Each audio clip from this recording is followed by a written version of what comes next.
2장부터 6장까지 아람어로 되어 있기 때문에 이제 이 부분 역사적인 부분을 다루고 있어요. 그래서 다니엘서가 쓰여졌으면 분명히 히브리 사람들이 독자였겠죠. 보통 그것도 디아스포라 히브리 사람들이 독자였을 거예요. 근데 그 사람들만 보진 않았겠죠. 그 다니엘서 부분들이 왜 아람어로 쓰였을까요? 그 앞에 부분들이, 역사적인 부분들이.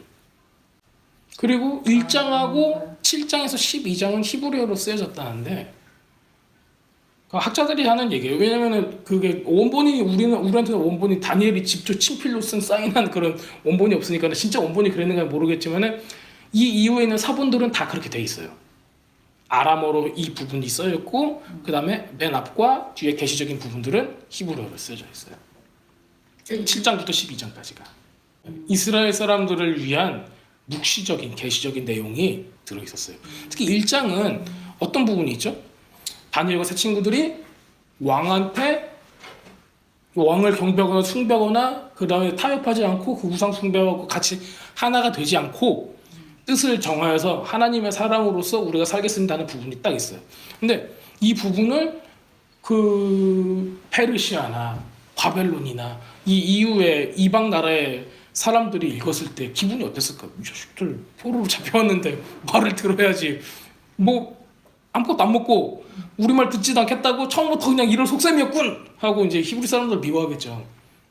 근데 이 부분은 그래서 히브리어로 그냥 쓰였어요.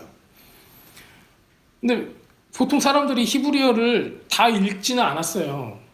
왜냐면은 이미 패전국의 나라를 언어를 이거를 배워서 그 나라 사람이 쓴 포로가 쓴 책을 읽고자 하는 사람은 없겠죠. 그렇기 때문에 이거는 좀 의도적이라고 볼 수가 있어요. 하지만 역사적인 부분들은 너무나 그 팩트가 너무나 클리어하기 때문에 그냥 그대로 쓰는 거예요. 아람어로. 그리고 그 안에서 하나님께서 행하신 일들이 너무 확연하게 드러나기 때문에 아람어로, 만약 혹시 누가 아람어로 된 다니엘서를 본다고 하더라도 하나님께서 살아계신구나 이걸 알 수 있게. 근데 그 뒤에 계시적인 내용들은 또 다시 히브리어로 쓰여졌어요. 그래서 어느 정도의 안전장치가 있었던 거죠. 그래서 그 히브리 사람들은, 이스라엘 사람들은 이것을 읽으면서 하나님의 때를 기다리고 기도하고 준비할 수 있었다는 거예요. 물론 모든 사람이 그렇지는 않지만은 이거를 보고 어떤 영적인 계시가 있는 사람들은 이것으로 인해서 준비를 할 수가 있었다. 그 얘기입니다. 특히 이제 다니엘서 7장부터 12장까지는 계시적인 내용이 굉장히 깊어요. 그 요한계시록의 서머리 정도로 볼 수 있을 정도로 그 맥도 굉장히 통일성이 있게 계속 나타나고 있습니다.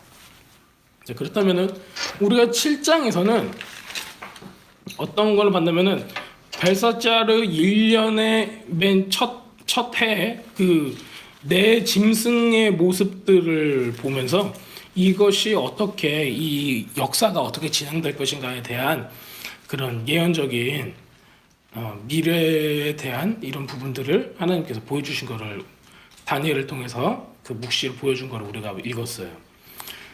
이것도 참 대단했었죠. 셀루스 왕조, 그러니까는 뭐 마카비 혁명, 그 예수님 태어나기 이전에 있었던 모든 일어날 나라들과 왕, 그리고 그런 침략들, 이런 일들에 대해서 여기서 나와 있는 것을 우리가 볼 수가 있습니다. 근데 다니엘이 죽고 나서 훨씬 뒤에 이런 일들이 일어나죠. 그런데도 이제 다니엘은 이제 요거를 본 상태고, 이게 8장에서 계속 이어져서 나타납니다. 그리고 이 다니엘서를 읽을 때는 그 각 장마다 가지고 있는 의미들이 있어요. 그런데 이제 다니엘서 2장에 금신상, 그 다음에 7장에 이런 4가지 짐승들을 이어져 있었죠. 우리가 지난주에 할 때는 2장에 이런 그 신상이 머리부터 해가지고 그 발끝으로 오는 이 부분까지 그 4가지 단계가 다니엘서 7장에도 똑같이 이어져서 첫 번째 짐승부터 4번째 짐승까지 또 이어져 있는 것을 보게 되는데, 지금 8장에서는 이렇게 순양하고 염소가 이렇게 나오면서 또 그 안에서 뿔이 등장을 하고 이제 이런 것들을 보게 돼요. 근데 8장에서부터는 그 금신상의 금머리 또 그다음에 사자 날개 달린 그 사자의 이미 그것이 끝났잖아요. 그러니까 그거를 빼고 그다음에 미디아와 페르시아의 그 예언부터 시작을 합니다. 지금 우리가 지금 8장을 읽으면은 7장, 8장 그 벨사짜르의 그 1년째, 3년째, 그 벨사짜르 8년째 지금 망하거든요.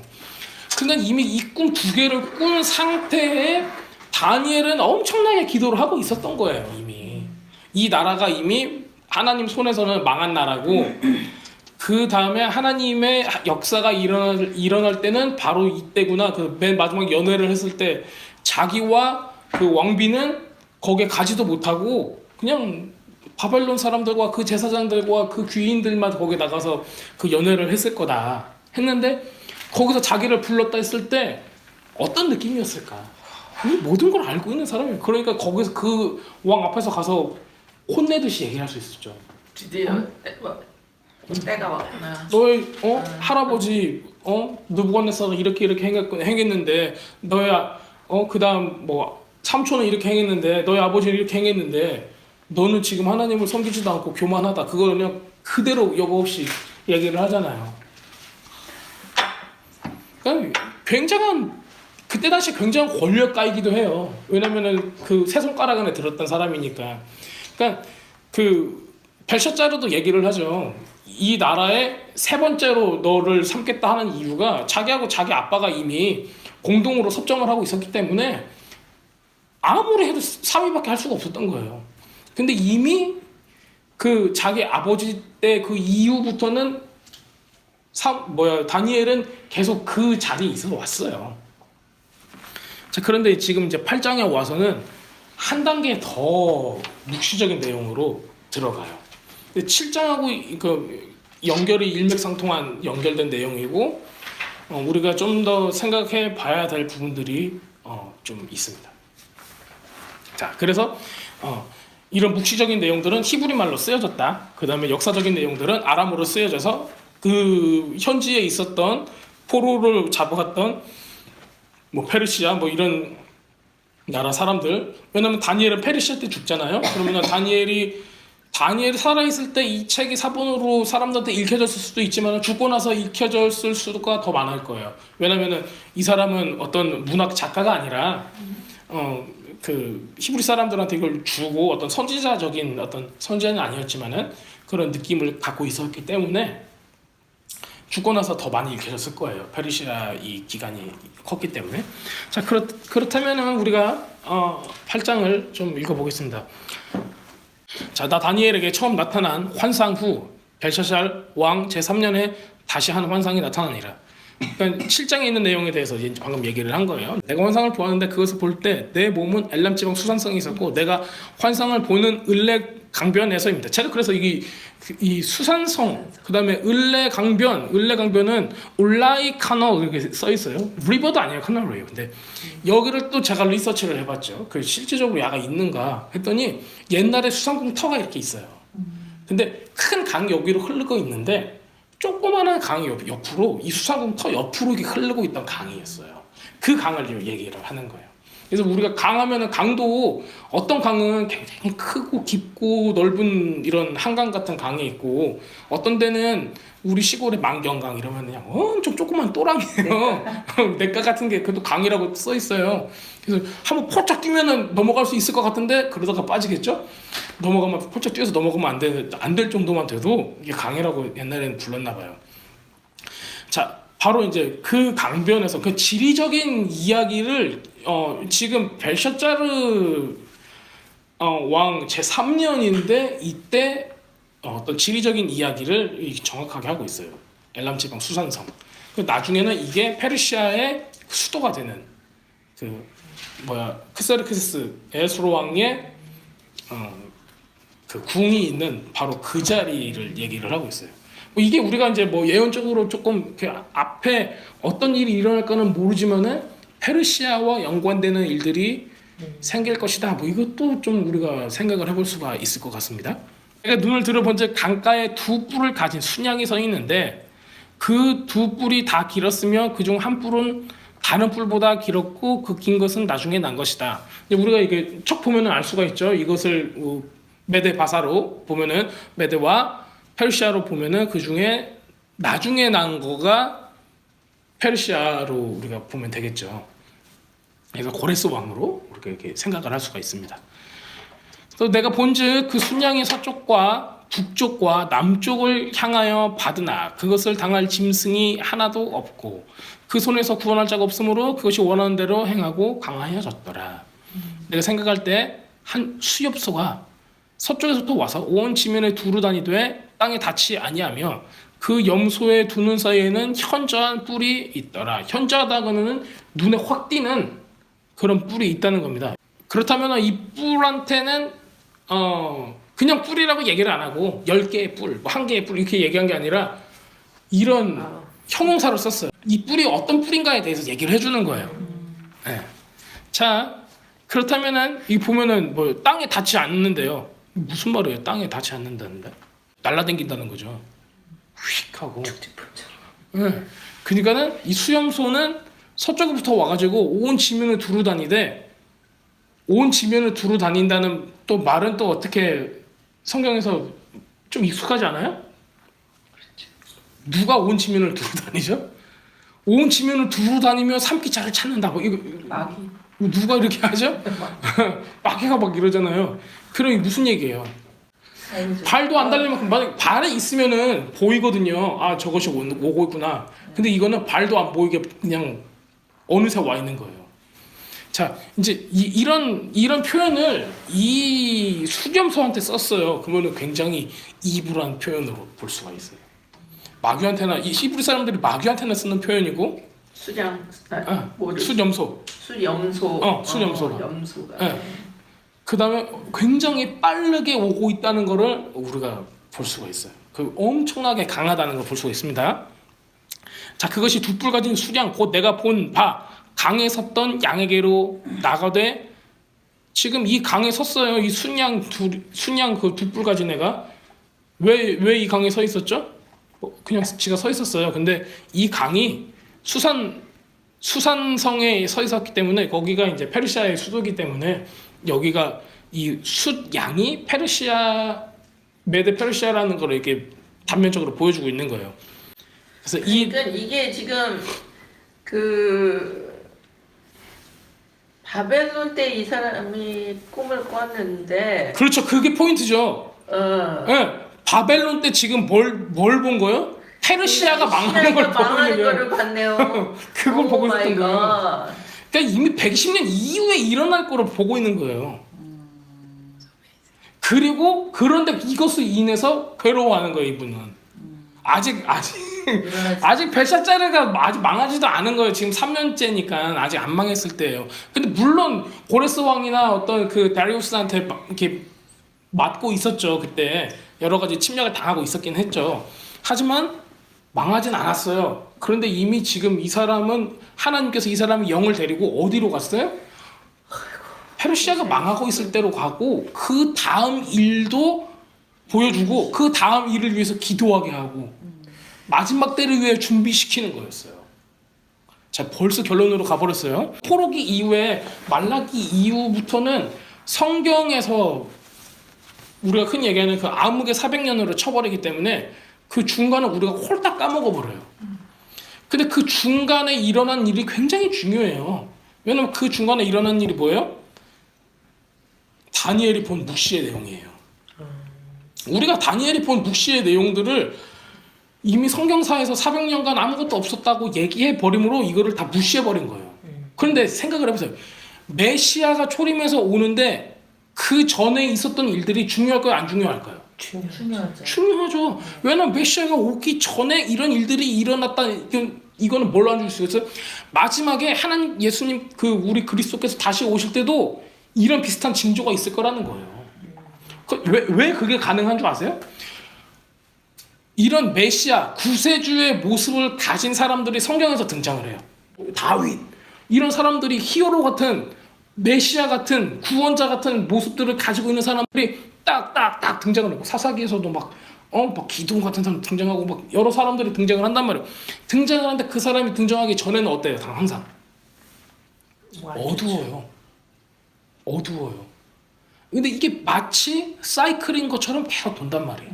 그래서 가장 어두울 때마다 우리는 뭘 준비해야 되는 거예요? 오실 메시아. 그것이 하나님의 손에 붙들림 받은 사람이 됐건 아니면 진짜 예수님께서 재림하시는 거건 우리가 알 길은 없지만은 그때와 그 시와 알 길이 없지만은 하나님께서는 이런 어두운 시간들을 통해서 하나님의 시간을 하나님의 사람을 통해서 사용하실 그때를 준비하고 계신다는 거예요. 그래서 어두워요. 요즘 시장 정말 살기 힘들어요. 그래도 우리들은 계속 기도하고 있는 거예요. 다니엘 같은 경우는 벨사살을 3년째니까는 그 어두움은 어느 정도였을까요? 왜냐면은 느부갓네살은 그렇게 하나님을 체험하고 7년 미쳐서 풀 뜯어먹고 있다가 하나님을 만났어요. 풀 뜯어먹다가 하나님을 만났는데 하나님을 만나고 나서 변화됐잖아요, 이 사람은. 그리고 자기 아들도 그거를 보고 아들이 아니라 사위죠. 사위도 그거를 보고 굉장히 착하게 했어요. 그런데 바벨론의 제사장들과 그 시스템은 그걸 그대로 두지 않는 거예요.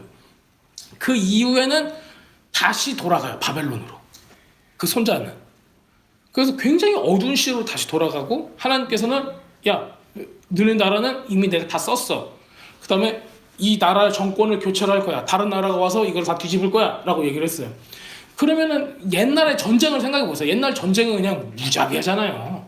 죽으면 싹 죽잖아요. 근데 우리 이스라엘 사람들도 어땠죠? 포로로 잡혀온 사람들은 또 이때만 해도 여기가 바벨론이 전쟁터가 될 거니까는 이 성경을 믿는 사람들 예레미야의 이런 예언들을 읽었던 사람들은 어떻게 했을까요? 다 이사 가버렸어요. 페르시아로. 우리 이미 여기 다 끝난 나라야. 이사 가자. 벨사살 왕이 되고 나서 다 이사를 가버렸대요. 그게 토비서에 나와요. 우리 외경이라고 있지 않는 토비서에 그런 행동들을 했던 거가 다 나오는 거예요. 근데 그걸 보면은 이 사람들은 포로에 돼 있어도 예언자의 예언을 믿었어요. 하나님의 선지자 하나님께서 말씀하신 그 말씀을 믿었다는 거예요. 그래서 그대로 그 경고의 사인을 알고 이동을 했다는 거예요. 이런 내용들을 우리가 다니엘서를 전체적으로 봐야지 윤곽이 잡히는 거지. 그냥 한 부분 다니엘이 21일 금식을 했어. 그래가지고 나도 금식을 해가지고 내가 원하는 기도 제목을 다 이뤄낼 거야. 이런 마인셋은 초딩 마인셋이에요. 이거는 그냥 주일학교 유치원부한테 그냥 꿈과 희망을 심어주기 위해서 그냥 조금 유치하게 얘기했던 거지. 실제로는 우리가 12장 그게 12장이냐 11장이야 그게 나오거든요. 보면은 그냥 힘이 쪽 빠질 정도로 다니엘이 기도하고 있는 게 보여요. 저도 그래요. 그냥 진액을 쪽 빼버릴 정도로 기도를 해요. 자기 나라 거의 죽을 때 돼가지고 하시는 거거든요. 지금 그 묵시 내용은 뭐라냐면은 자기 나라와 자기 민족의 죄를 회개하면서 나가는. 진짜 자기 나라와 자기 민족의 죄를 회개하면서. 근데 왜 그런 기도를 해요? 이미 다 망했는데 뭐하러 그런 기도를 하면서 자기 진액을 쏙쏙 빼가면서 할아버지가 그렇게 기도를 하냐고요. 마지막 때를 위해서요. 마지막 때. 그리스도 여기는 그리스도라고 얘기죠. 메시아가 오심을 기다리면서. 다니엘 이름이 뭐죠? 다니엘 무슨 뜻이죠? God is my judge. 왜 하나님은 나의 심판자라는 이름을 가진 이 사람이 이런 걸 썼냐고요. 대단하지 않아요? 성경은 만약에 God is my strength 하면 힘에 관한 내용을 썼을 거예요. 지금 이거는 마지막 심판에 대한 내용이 정확하게 묘사가 된 책인데 이거를 누가 써요? 다니엘 God is my judge라는 이름을 가지고 있는 사람이 썼어요. 굉장히 무거운 내용이고 중요한 내용이고 마지막 때를 살아가는 내용이에요. 그거는.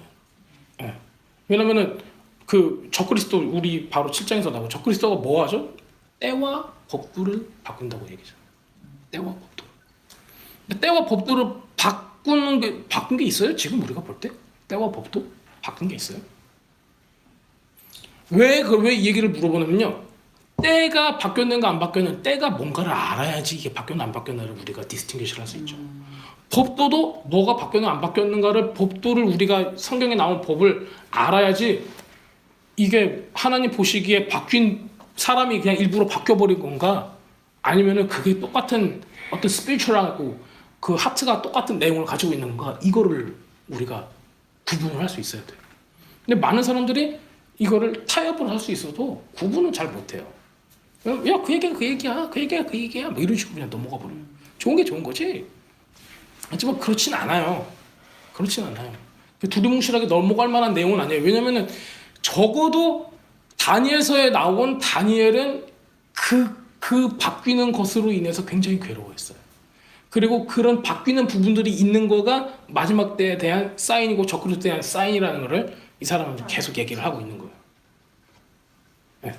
자, 그럼 계속 우리가 가겠습니다. 이 염소가 등장을 했어요. 6절을 보겠습니다. 그러면 자, 그것이 두 뿔 가진 수량 곧 내가 본 바 강가에 섰던 양에게로 나가되 분노한 힘으로 그것에 달려가더니 자, 내가 본즉 그것이 수장에게도 가까이 나가서는 더욱 성내어 그 순양을 쳐서 두 뿔을 꺾으나 수장에게는 그것을 대적한 힘이 없으므로 그 순양을 땅에 엎드려뜨리고 짓밟았으나 순양은 그 손에서 벗어나게 할 자가 없었더라. 그냥 그래도 죽는 거죠. 수염소가 스스로 심히 강대하여 가더니 강성할 때 그 큰 뿔이 꺾이고 그 대신에 현저한 내 뿔이 하늘 사방을 향하여 났더라. 이렇게 해서 뿔 4개가 사방을 향하여 났더라. 이게 이제 어느 정도의 그거를 암시를 해주고 있습니다. 근데 이 뒤에 보면은 천사가 와서 다 가르쳐주죠. 이게 뭐라고.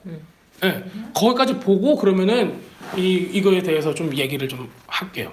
9절 그중 한 뿔에서 또 작은 뿔 하나가 나서 그중 한 뿔에서 작은 뿔 하나가 또 났어요. 남쪽과 동쪽과 또 영화로운 땅을 향하여 심히 커지더니 남쪽과 동쪽과 또 영화로운 땅. 영화로운 땅을 어디를 얘기할까요? 영화로우니까는 이 중동 지방에서 영화로운 땅 어디 있어요? 예루살렘밖에 없죠. 이 땅을 향해 심히 커지더니 또 그것이 하늘 군대에 미칠 만큼 커져서 그 군대와 별들 중 몇을 땅에 떨어뜨리고 그것을 씹었고. 자, 이게 엄청 커져가지고 하늘 군대에 미칠 만큼 커졌어요. 하늘 군대. 다니엘이 하늘 군대라고 표현을 하는 거는 누굴까요? 어떤 무리들일까요? 뭐 그냥 기본적으로 천사장들. 왜냐면 다니엘서 이 뒤에 보면은 천사장 가브리엘이 나오고 미가엘이 나오고 막 이러잖아요. 천사의 그 하나님의 네 천사장이 있죠. 자, 하늘 군대에 미칠 만큼 커져서 그 군대와 별들 중 몇을 땅에 떨어뜨리고. 이거 굉장히 신박한 거 아니에요? 그렇죠. 영적으로 봤는데 하늘 군대에 미칠 만큼 컸다는 거는 뭘 뜻하면은 미치다 그냥 다타 이 정도가 아니라 영적으로 그 세력이 너무 커져가지고 지금 싸울 정도가 됐다는 거예요. 그러면은 지금 이 뿔은 누구한테 완전히 쓰임 받고 있는 거죠? 사탄. 마귀 사탄한테 완전히 쓰임 받고 있는 거예요. 또 우리가 뭘 볼 수 있어요? 하늘 군대에 미칠 만큼 커졌다. 뭐가 있었어요? 이렇게 하늘에 미칠 만큼 커진 게 또 뭐 있어요? 바벨탑. 그럼 같은 이미지들이 여기에 다 들어가 있는 거예요. 그래서 그렇게 커졌던 건 또 뭐가 문제예요? 교만이 문제죠. 이 커지는 거가. 자, 그 군대와 별들 중 몇을 땅에 떨어뜨리고 그것들을 짓밟고 이랬어요. 자, 이것도 이제 우리가 좀 깊게 생각해 봐야 될 문제예요. 아니, 그렇다면은 다니엘이 본 묵시는 그냥 하늘에 닿을 만큼 커졌어요. 그냥 여기서 끝나는 게 아니라 그 군대와 별들 중 몇을 떨어뜨리고 그걸 짓밟았대요. 별이라면 한국에서도 별 군대하고 관련되면 별은 장군이잖아요. 이 장군들을 떨어뜨려가지고 짓밟았대요. 그렇다면 이게 보통 일이 아니잖아요. 계시록에서는 어떤 일이 일어나죠? 큰 음료 바벨론. 이것들이 또 성도들을 짓밟고 이런 천상의 전쟁들이 일어나고 이런 것들을 우리가 계시록을 통해서 볼 수가 있었잖아요. 그럼 이것도 지금 한 줄만 그냥 이렇게 딱 써 있지만은 그 계시록에서 요한이 본 내용하고 굉장히 비슷한 게 아닐까? 우리가 생각해 볼 수 있습니다. 왜냐하면 이 내용이 굉장히 비슷하게 돌아가요. 자, 그 11절 또 스스로 높아져서 군대의 주제를 대적하며, 군대의 주제 롤 오브 호스트잖아요. 그러면 그분이 누구세요? 야훼 하나님이시죠. 네, 하나님을 대적하고 그에게 매일 드리는 제사를 없애버렸고, 이게 굉장히 지금, 근데 다니엘 때는 뭐예요 지금? 포르기 다니엘 때 포로기잖아요. 매일 드리는 제사가 있었어요, 없었어요?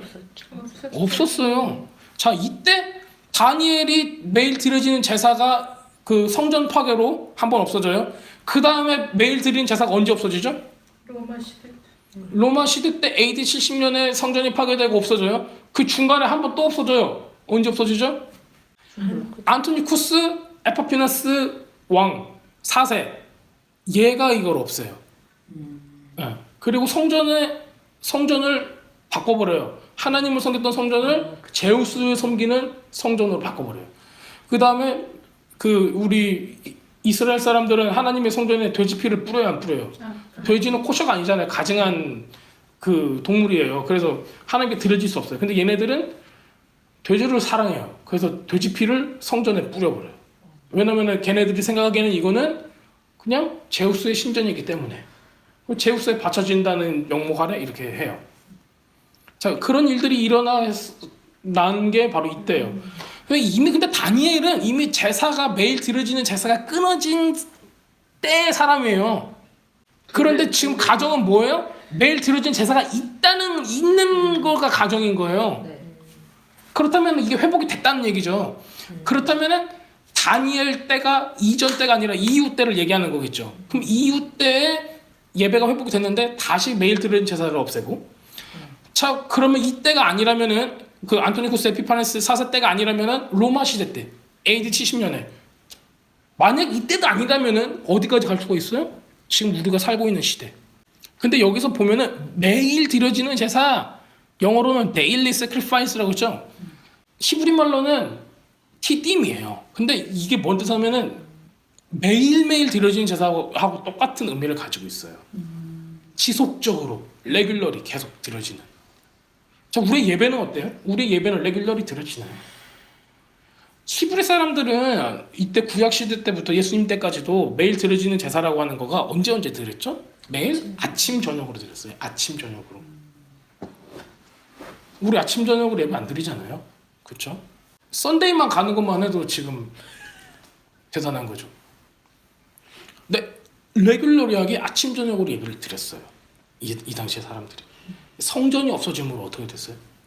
성전이 없어지니까는 바리새인들도 사라졌어요.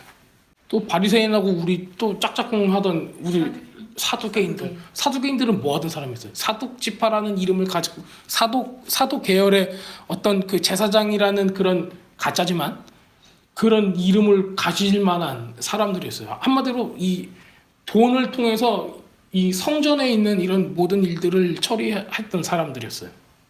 이 사람도 사라졌어요. 성전이 없으니까. 자, 그럼 지금 우리 와서 우리의 예배를 가로막는 것들 뭐가 있죠? 지금 뭐 코로나 바이러스만 해도 우리 예배 많이 드리는 것을 위축시키고 이러죠. 세상의 모든 일들이 심지어는 그냥 놀러가는 이런 어떤 자그마한 유혹까지도 우리 예배를 막 방해하고 있어요. 근데 지금이 만약에 이렇게 얘기하는 마지막 때라면은 지금이 될 수도 있어요. 이런 것들을 봤을 때. 하지만 다니엘이 보았던 거가 셀루스 왕조 때 건가 아니면은 로마 시대 때 건가 아니면은 그거의 연장선상에 돼서 지금까지 영향을 미치는 거 우리가 확실하게 1차적으로는 몰라요. 하지만 우리는 그게 다 이어져 있다는 걸 알 수 있어요. 사이클 돌듯이. 이때 당시에도 이런 고난을 겪었고 지금 AD 70년 성전이 회파됐을 때 이런 고난을 겪었고 지금 우리는 우리 마음에 성전이 허물어졌다면 이 똑같은 현상들을 똑같이 겪고 있는 거예요. 그래서 다니엘서를 읽고 있는 독자들은 얘기할 수 있는 거예요. 안토니쿠스 에피파네스 4세가 와가지고 하나님을 믿는 백성들을 그렇게 죽이고 불태우고 너무 힘들게 했을 때 그 다음에 AD 70년에 성전을 무너뜨리고 이스라엘 사람들이 로마 사람들한테 죽임을 당했을 때 그 지금 현재 우리의 마음이 굉장히 좁죠. 지금 우리는 누구한테 맞아 죽는 것도 아니고 특별하게 엄청난 고난이 있는 것도 아니지만은 우리한테 가장 오는 챌린지는 뭐예요? 유혹이에요, 유혹. 돈에 대한 유혹, 이생의 자랑, 눈으로 보는 뭐 어떤 거, 눈으로 보는 탐욕 이런 것들. 지금 우리 신앙이 이제 이때 당시에 그렇게 몸으로 죽임을 당하고 했던 사람들에 비하면은 아무것도 아닌 거예요, 우리는. 왜냐면은 지금 여기서 지금 성전이 무너졌다는 거는 네. 굉장히 이전에 어떻게 이게 나왔죠? 하늘 군대만큼 미쳤어요. 이 악한 세력들이. 그래가지고 그 하늘 군대하고 싸우고 별들이 떨어지고 막 이런 일들이 일어났어요. 지금 현상은 영적으로 봤을 때는 이때 못지않게 어두울 거예요. 그러니까 육적으로는 우리가 편안하다고 생각을 할 거예요. 왜냐면 옛날처럼 핍박이 있는 것도 아니고 뭐 크리스천들 다 잡아 죽이는 것도 아니고, 물론 어느 나라에서는 그러는 뭐 이슬람이나 어떤 극단주의 사람들이 뭐 여러 가지 나쁜 일들을 하기는 하지만은 그때하고 지금하고 우리 믿는 사람들의 수나 이걸 봤을 때 그렇게 큰 핍박은 아니에요. 하지만은 영적으로는 굉장히 높은 수준의 차원의 전쟁이 일어나고 있는 거죠. 맞아요. 응. 다 속임됐고, 만약에 우리가 영적인 눈이 딱 띄어진다면은 뭔가 어두운 뭔가가 우리의 눈을 사로잡고 있고 머리를 사로잡고 있거나 막 목덜미를 잘 쥐고 있거나 그럴 수도 있다는 거예요. 그래서 저는 여기서 이제 매일 드려지는 제사라는 단어에서 이 매일이라는 단어, 타미디라는 히브리말 단어를 히브리어로 쓰여졌다는 것 자체가, 이거는 매일 드려지는 희생 제사를 지칭할 때 그 하타미디라고 해가지고 매일의 번제, 매일의 제사, 이거를 아예 진짜 지칭하는 단어를 사용해버린 거예요. 그렇다면은 이거는 끊이지 않는 주님과의 교제를 얘기하는 거예요. 근데 이거를 끊겠다는 거예요, 악한 세력들은. 이거를 끊겠다는 거예요. 근데 이거는 그렇다면은 그 뒤에 있는 사람들, 핍박 가운데 있었던 사람은 이거 끊었어요, 안 끊었어요? 핍박 가운데 있던 사람들 끊지 못했어요. 핍박 가운데 그냥 내가 죽으면 죽었지, 그건 끊지는 않을 거야 하고 사람들이 악착같이 그거를 지켜요. 하지만 지금처럼 핍박하지 않을 때는 가만히 놔두면 그냥 끊어요. 자기도 스스로. 네. 스스로 끊어요. 그러니까 지금이 더 어둡고 지금이 더 말세적인 시대인 거죠. 왜냐하면 필요하지 않는 거예요. 왜냐하면 우리가 어렵고 그럴 때는 주님을 부여잡고 이것이 믿음이고 이 길이 너무 확연하니까 우리가 이것으로 향해 달려갈 수 있는데, 지금 이런 사회는 나를 만족시키는 게 너무 많다는 거예요. 그 나를 만족시킨다는 게 뭐예요? 하늘에 이미 닿았어요, 그게. 그 이미테이션들이 너무 많은 거예요. 하나님 대신에 나를 만족시켜줄 수 있는 것들이 너무 많다는 거예요. 맞아. 우리가 뭘 해야 돼요? 우리는 하나님으로 만족하는 것을 배워야 되고 체험해야 되고 맛을 봐야 돼요. 근데 지금 보면은 하나님을 성경에서 뭐라고 얘기해요? 하나님의 선하심을 맛보아 알지어다. 맛보아 알지어다 그러잖아요. 가장 맛있는 음식 우리 갖다 놓고도 맛 봐서 알아야 하잖아요. 알아야지 조폭 떡볶이가 맛있다고 계속 찾아가고 그러잖아요.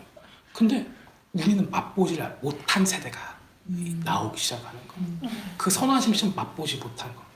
근데 심지어는 엄마 아빠가 좋아하는 음식을 자기 자녀한테 베풀고, 이건 엄마가 좋아하는 음식이야, 아빠가 좋아하는 음식이야, 너도 먹어봐, 얘기할 수 있잖아요. 그런 것조차도 안 한다는 거예요, 지금. 부모가 못 한다는 거예요. 왜냐면 지금 우리 이제 그 예배나 어떤 이런 것들을 어떻게 표현하죠? 성경에서는 뭘로 표현하죠? 비스. 반찬으로 표현하잖아요. 그래서 주님께서 뭐라고 말씀하세요? 와서 먹고 넉넉히 먹어라. 그 상을 원수의 목전에서 상을 베푸시니 그랬잖아요. 밥상이에요, 그게. 원수의 목전에서 밥상을 베푸는 거예요. 얼마나 대단한 거예요. 성경 표현은 너무 대단해요. 원수가 이미 눈앞에 있는 거예요. 근데 주님께서 잔치상을 베풀어 주시는 거예요. 잔치상은 언제 나와요? 내칠 때 나와요? 이겼을 때 나오잖아요. 어디 옆에서? 원수의 목전에서. 그게 주님께서 우리한테 약속한 거예요. 근데 우리가 가만히 있으면서 잔치상만 받을 수는 있어요, 없어요? 지면서 받으면 안 되잖아요. 이기면서 받아야지. 근데 우리는 이것을 정말 중요하게 생각해야 하고 이것을 위해서 움직여야 돼요. 애들이 하나님을 만날 수 있게. 저도 우리 어린애들 있지만은 걱정도 많죠. 하지만 제 마음에 한 구석에 계속 있는 거는 우리 젊은 세대들이 하나님을 만날 수 있는 이런 거 있죠. 야, 어디 가면은 그래도 기회가 있어. 우리 어렸을 때는 수련회라도 있었어. 어떤 기회가 있어야 되는데 그 기회가 많이 박탈되고 있는, 다른 곳으로 포커스가 너무 맞춰지니까 그런 부분들이 많이 아쉽습니다. 그래서 이제 집중적으로 그냥 뒤에서 기도하는 거 말고 집중적으로 그냥 한 사람을 위해서 계속 기도할 수 있는 그런 마음들도 있었으면 좋겠고. 그래. 하여튼간 우리가 너무 본문에서 벗어났는데 지금 굉장히 큰 영적 전쟁이 이때 당시에도, 근데 다니엘은 자기 당시가 아니라 자기 이후의 일들을 보고 있었잖아요. 그렇기 때문에 저는 이 세 가지가 다 맞을 수 있다고 생각을 해요. 분명히 안토니코스 에피파네스 4세 때도 너무 어두웠고 많은 사람들이 이것으로 죽임을 당했고, 어느 정도까지였냐면은 안식일을 못 지키게 했어요. 유대인들. 이제 성전을 다시 건축을 했는데 안식일을 지키는 사람마다 다 사형. 애기 나면은 할례를 하죠. 이거 할례를 못 받게 했어요. 이 왕이, 셀루스 왕조 이 왕이 와서 할례를, 우리에게는 할례 받을 거예요. 그래서 할례를 했어요. 어떻게 하는 줄 아세요? 애기를 죽여서 목에 걸었어요. 엄마 목에. 그렇게 미치고 잔인한 왕이었어요, 그 사람이. 그러니까 그 사람이 행했던 악행은 말할 수 없을 정도로. 그 사람이 어느 나라? 셀루스 왕조라고 해서 마케도니아 알렉산더 이후에 그 4개의 뿔이 나오죠. 이 4개의 뿔로 나눠진 왕들이 있어요. 그 중에 하나요? 그 중에 하나가 이제 이스라엘을 맡은 놈이에요. 그 사람으로 많은 학자들은 가요. 왜냐면은 그가 한 행동들과 이때 당시에 그 예배를 막고 매일 드려진 제사뿐만이 아니에요. 막 굉장히 많은 수가 처형을 당해요. 그 성전은 어떻게 돼서 다 돼지피로 다 뒤집혀져. 온갖 그 제우스 신과 그거의 그리스 신들의 어떤 이런 잡동사니들도 다 가득 차 있고.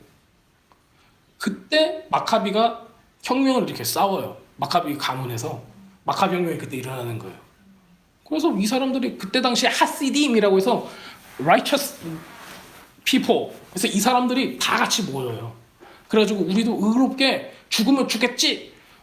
이런 성전이 회파되는 걸 보지 못하겠다 해가지고 들고 일어나가지고 싸워요. 전쟁을 해요. 그래서 성전을 탈환을 했어요. 성전을 탈환했는데 성전은 뭐가 돼야 되냐면은, 성전에는 뭐가 있는 줄 아시죠? 성전에는 등이 있어요. 등. 메노라라고 하는 등이죠. 그 기름을 매일매일 채워가지고 불이 꺼지지 않게 해야 돼요. 그게 영원한 규례인 거예요. 성경에서 보면은. 그 다 의미가 있어요. 스피릿은 그 스피릿을 의미해요. 하나님의 스피릿이 없으면은 그게 성전이 아니에요. 아니잖아요. 그걸 꺼트리지 말라는 거예요. 그래서 지금 성경에서도 그 사도 바울이 뭐라고 그래요? 우리한테 성령 충만하라. 왜? 기름이 충만하라. 왜? 불이 꺼지면 안 되니까. 우리가 성령 충만하지 않으면 뭐예요? 불이 꺼진 거예요. 그럼 우리가 성전이 아니에요? 이미 성전이 아닌 거예요. 그렇게 되면 다 구약에 있는 내용이 우리한테 계속 나가고 있는데 우리는 구약을 모르니까는 이게 무슨 내용인 걸 모르는 거예요. 자, 그 상태에서 싸워요. 싸우는데 둘이 포위를 다 당해서, 성전에서 다 포위를 당해가지고 얘네들은 막 다 하고 있는데 이게 하루 분밖에 없는 거예요. 기름이 포위 당해갖고 지금 있는데. 그래서 계속 있었어요. 불이 안 꺼지는 거야. 하루가 지났는데. 이틀이 지났어요. 안 꺼져요. 3일이 지났어요. 안 꺼져요. 4일이 지났어요. 안 꺼져요. 며칠까지? 8일까지. 한국화서 며칠 셀러브레이트 해요? 8일. 8은 무슨 숫자인 줄 아세요?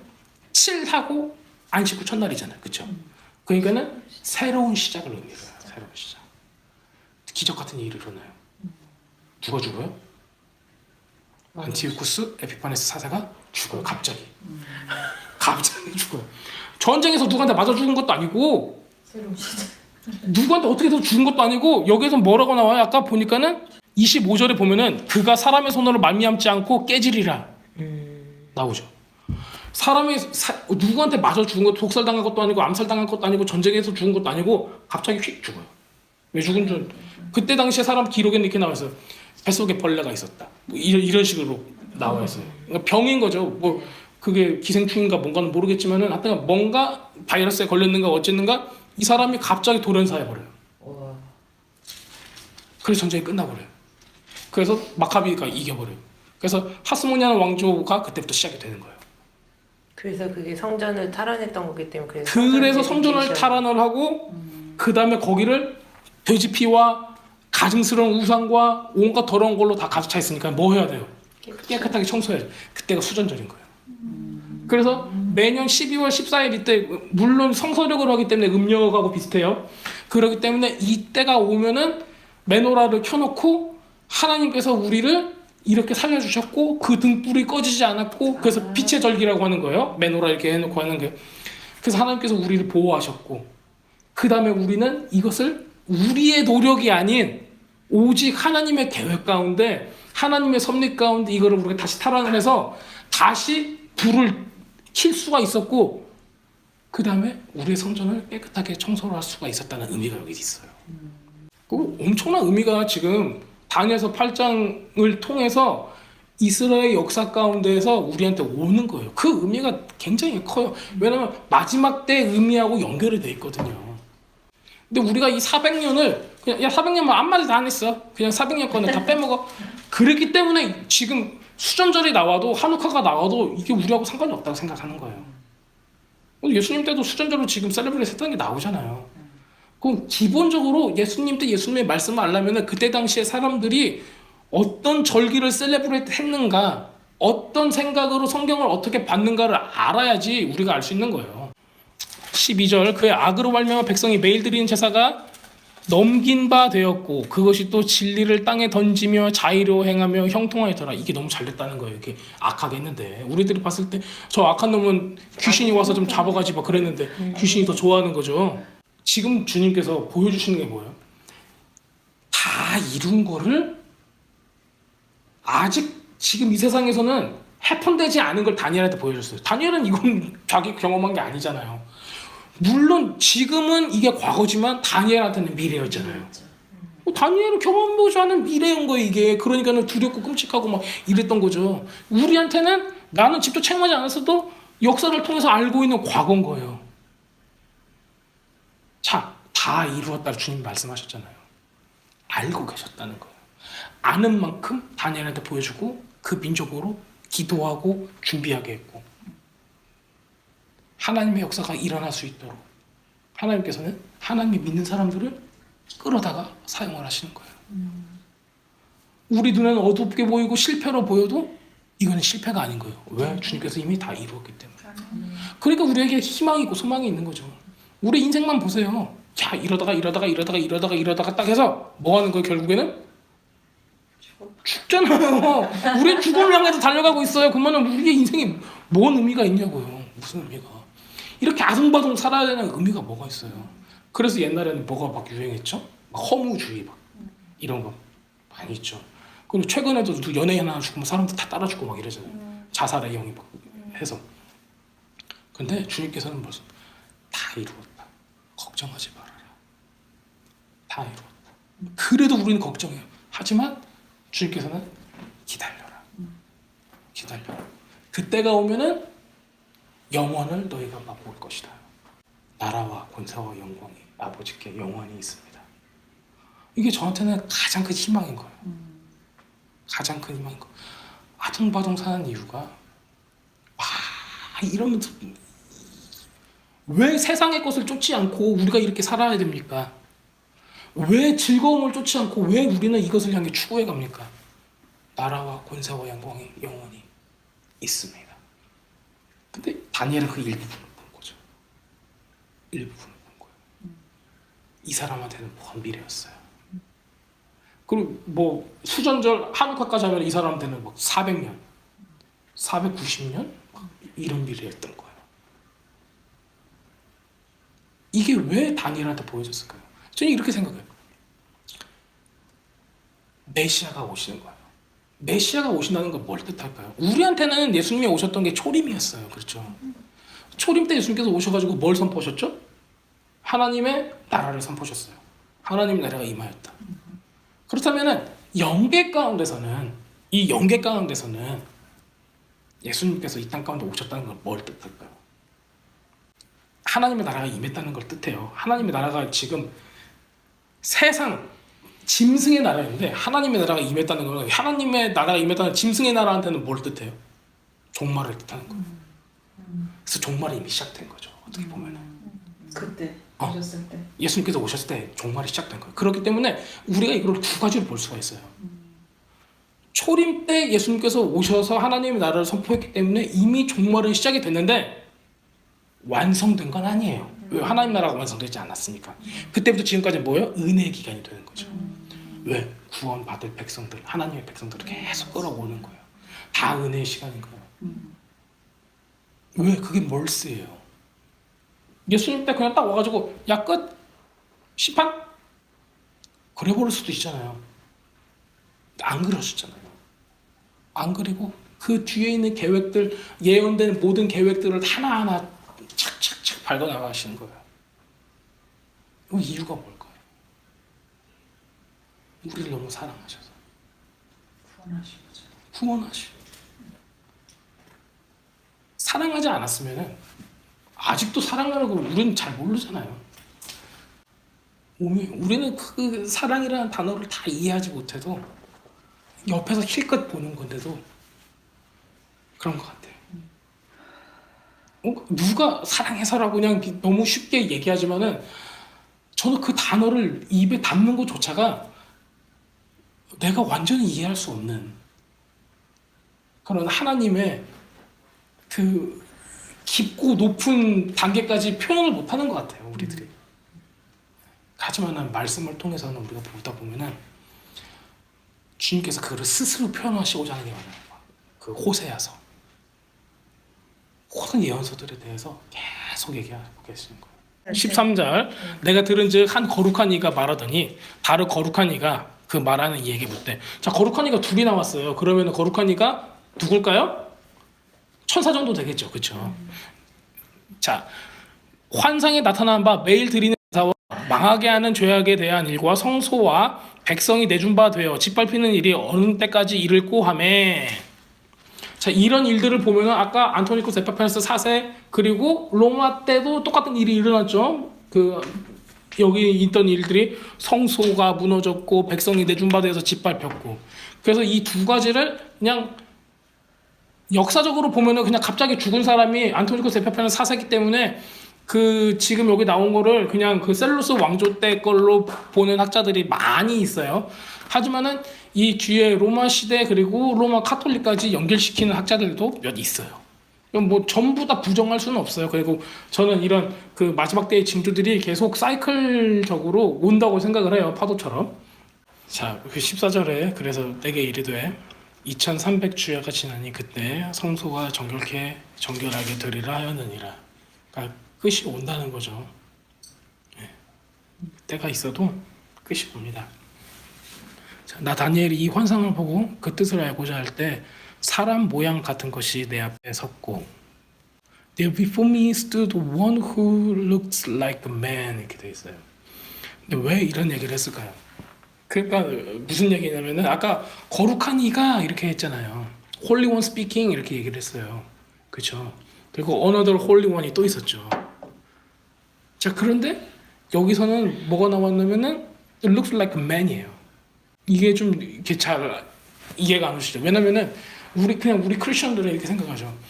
홀리 원 하면은 천사 하면 그냥 천사도 사람같이 느껴져요. 그냥 날개만 좀 달린 천사 정도.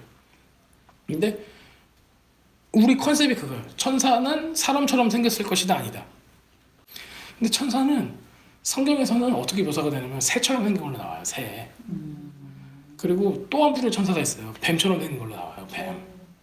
뱀인데 날개가 6개 달렸어요. 그룹힘스라 뱀이 두 가지로 나와요.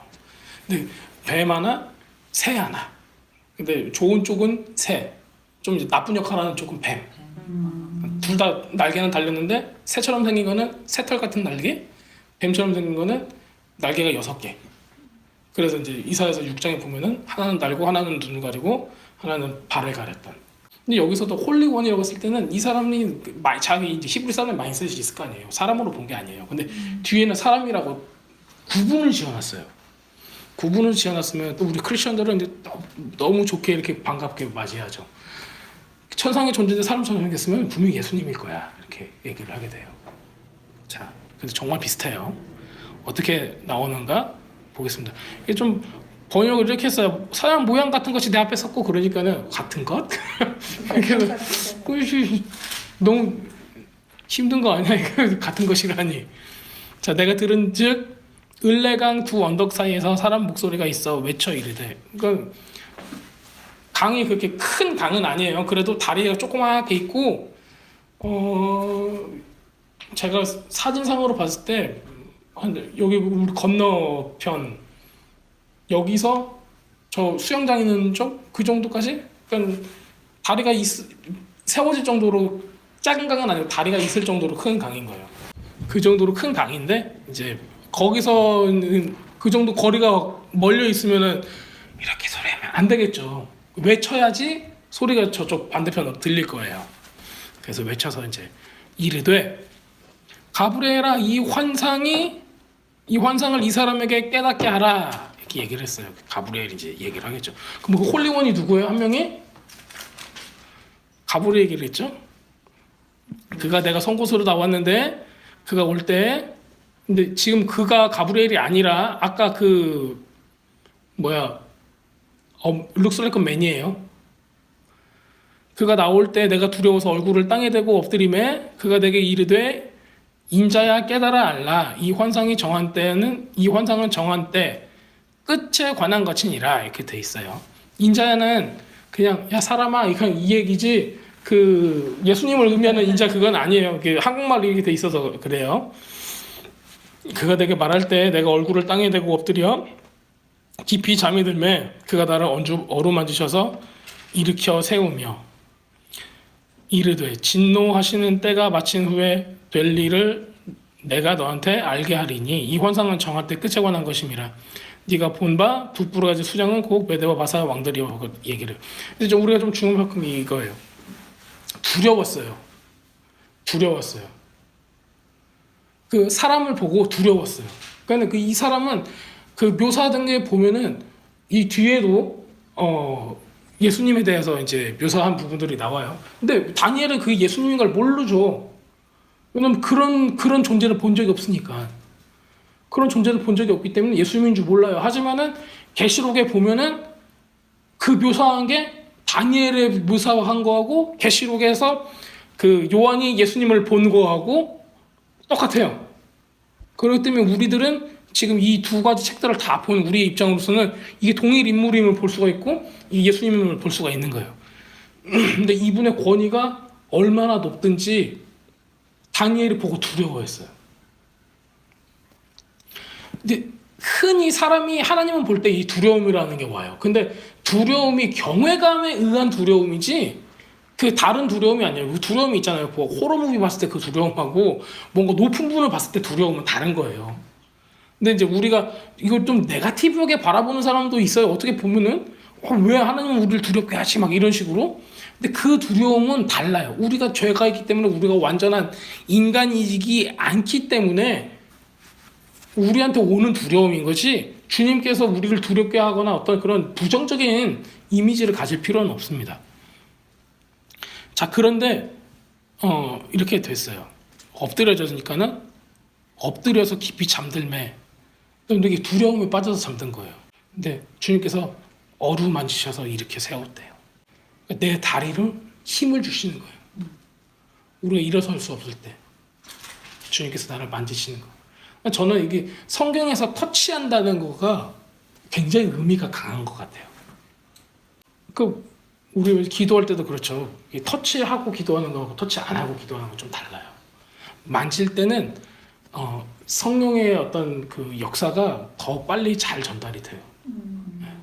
기도할 때 손을 대고 기도하는 거는 안수기도. 네, 뭐 특별히 뭐 안수까지 아니더라도 우리가 같이 기도할 때도 손을 대고 기도하는 거가 병자들을 때 기름을 바르고 손 대고 기도하라고 하잖아요. 그게 히브리인의 전통이에요. 근데 저는 참 이 구절을 보면은 그런 좀 소망이 많이 생겨요. 그 두려움에 임해서 있는 다니엘이 아무리 환상 속이지만은 얼마나 그 위험과 그 권위가 컸던지 그 앞에 그 두려움으로 넘어진 거예요. 그런데 주님께서 만지시고 나를 일으켜 주셨다는 거예요. 그러니까는 이런 묵시조차 계시조차 사람이 혼자서 받을 수 있는 게 아니에요. 보면 특히 하나님의 것은 기절한 거 아니야? 카인드 오브 그런 거죠. 그 가슬레가 기절한 것 같은 거죠. 그 유대하심에 눌려서 정신을 잃은 거죠. 자, 이렇게 마지막 때에 대해서 친히 이렇게 말씀을 하셔요. 그래가지고 네가 본 두 뿔을 가진 수장은 곧 메데와 바사요. 아까 말씀드렸죠. 털을 많은 수점선은 곧 헬라 왕이에요. 헬라 왕 처음 초대 왕이니까는 마케도니아의 알렉산더 대왕이죠. 이 뿔이 꺾이고 그 대신에 내 뿔이 났은즉, 그러니까 알렉산더가 빨리 죽어요. 그렇죠? 죽고 나서 내 뿔이 났는데 그게 이제 짐승에 대해서 얘기할 때도 그 네 번째 네 개 나라가 갈라진 거에 대해서 말씀을 드렸죠. 그 네 나라 똑같습니다. 일어나는데 맨 처음에 있던 알렉산더만 못하는 거예요. 그래서 네다의 마지막 때 반역자들이 가득할 즈음 한 왕이 일어나니 그 얼굴은 뻔뻔하며 속임수에 능하며, 자, 그래서 이 사람이 그 안토니오 에파피네스 4세가 가장 유력하긴 해요. 자, 이 사람이 나오고 그 권세가 강할 것이나 자기 힘으로 말미암은 것은 아니니, 그러니까 그게 자기가 똑똑해서 자기 힘이 있어서가 아니라 뭐 때문에 그래요? 이블 스피릿이죠. 악한 영이 도와주는 거죠. 그가 장차 놀랍게 파괴행위를 하고자 하고 자의로 행하며 지 맘대로 행하며 형통하며, 지 맘대로 했는데 형통했대요. 그래서 지가 하고자 하는 걸 다 완수를 하는 거예요. 강한 자들과 거룩한 백성을 명하리라. 자, 그럼 이거는 거룩한 백성이라면은 이스라엘 사람들을 의미하는 거죠. 그 다니엘한테는 특별히. 그가 꾀를 베풀며 제 손으로 속임수를 행하고 마음에 스스로 큰 체하며, 교만이 딱 들었어요. 또 평화로운 때 많은 무리를 멸하고 또 스스로 서서 많은 왕을 대적할 것이나, 계속 나빠지는 거죠. 얘는 그가 사람의 손으로 말미암지 아니하고 깨지리라. 아까 제가 말씀드렸던 것처럼 그 왕은 그렇게 죽었다라는 것을 우리가 알 수가, 역사적으로 봐도 알 수가 있습니다. 자, 이미 말한 바 주야에 대한 환상은 확실하니 너는 그 환상을 간직하라. 이는 여러 날 후에 이민이라 하더라. 지금 뭐라고 말씀하시는 거예요? 이게 확실하대요. 밤낮 주야에 매일 드려지는 제사가 없어지는 거 있죠? 이게 확실하대요. 그럼 이거는 빼도 박도 못한다는 얘기죠. 이 비전이 첫째 꿈을 꿨던 거, 둘째 꿈을 꿨던 거가 더 좀 깊게 들어가요. 더 마지막 때 있을 일에 대해서. 나 다니엘이 지쳐서 여러 날 앓다가 일어나서 왕의 일을 보았느니라. 이 꿈을 꾸고 나서 그 충격으로 계속 알았대요. 내가 그 환상으로 말미암아 놀랐고 그 뜻을 깨닫는 사람도 없었느니라.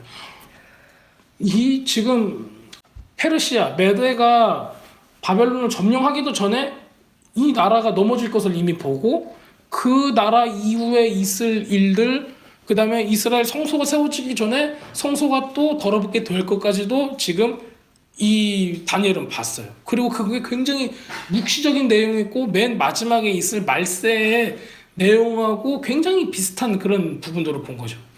그게 지금 현대 우리 그리스도인들한테 하는 거는, 얘기를 하고자 하는 거는 이때와 똑같은 때가 또 오고 있다는 거예요. 아니면 우리가 지금 그때 그 시대를 살고 있다, 그렇게 생각하거나, 우리도 똑같이 로마 시대나 안토니오 아파피나스 4세 그 왕에 있을 때나 사는 거는 똑같아요. 피지컬리 우리가 어떤 막 어려움을 겪거나 핍박을 받고 있거나 그런 건 아니잖아요. 하지만은 영적으로는 그보다 더한 핍박들을 계속 받고 있죠.